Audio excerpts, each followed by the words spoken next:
Hello, you're playing The Waiting Game. This is the show where we take an upcoming video game, then suggest 5 things to fill the time between now and release day, as if you're not just going to play Grand Theft Auto anyway. This week we're talking Titanfall.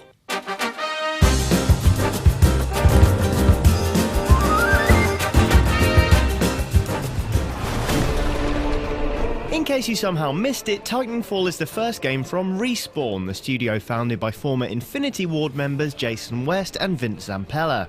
It's a multiplayer-only FPS in which 2 teams of pilots battle it out, aided by powerful weaponized mech suits and some fancy mantling abilities. The game map is populated by dozens of AI characters, the idea being to let players enjoy staying alive through multiple kills, without each one demanding some poor sap the other side of the internet gets put down. These AI characters are affectionately referred to by Titanfall's makers as popcorn enemies, and now I'm hungry. All in all, Titanfall looks set to bring some pretty unique things to the table, so what can you sink your teeth into before it lands? Looks like we got enemy contact. First up, we're taking a little nostalgia trip with Shogo Mobile Armor Division. Released in 1998, Shogo broke FPS ground by mixing missions undertaken on foot with the ability to drive honking great mech suits. You play as Sanjuro, a commander in the United Corporate Authority Army embroiled in a bitter turf war for the planet Cronus. Futuristic! You may not be able to mantle like in Titanfall, but it's nice to get a look at the kind of game that paved the way for it. We've actually got 2 games to recommend you this week, and the second of those is Left 4 Dead. Now I know, what has a zombie apocalypse got to do with a military shooter stuffed with mechs? Well, the answer lies in the structure.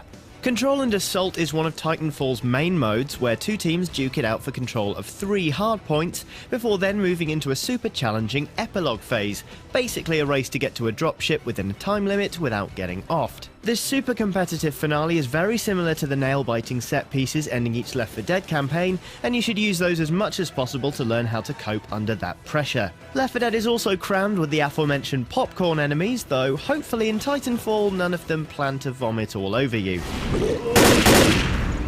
Now, you can't talk about mechanized warsuits without at least mentioning Battletech. It's just not polite. Originally launched in 1984 as a tabletop, Battletech has since branched into a massive universe of comics, anime, and over 100 novels. Central to these are mech warriors, soldiers who operate powerful 30-foot mech suits. Now, when playing as a mech warrior in Battletech, you have to be careful not to overheat. Similarly, while you're in one of Titanfall's eponymous mechs, you are a much bigger and more valuable target, so the more you can train yourself to be mindful of your weaknesses ahead of time, the better.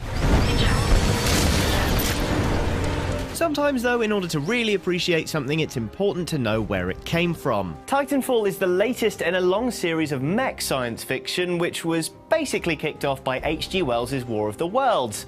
And no, we're not talking about the Tom Cruise movie. Given it was first published in 1898, it's kind of incredible War of the Worlds is still relevant to a video game, but the story of aliens descending on London in giant war machines has nonetheless effortlessly endured for over a century. The sense of awe and terror generated by these machines is echoed by the tactical importance given to the Titans, the discussion of which takes up a good amount of your radio contact as you run around the game map.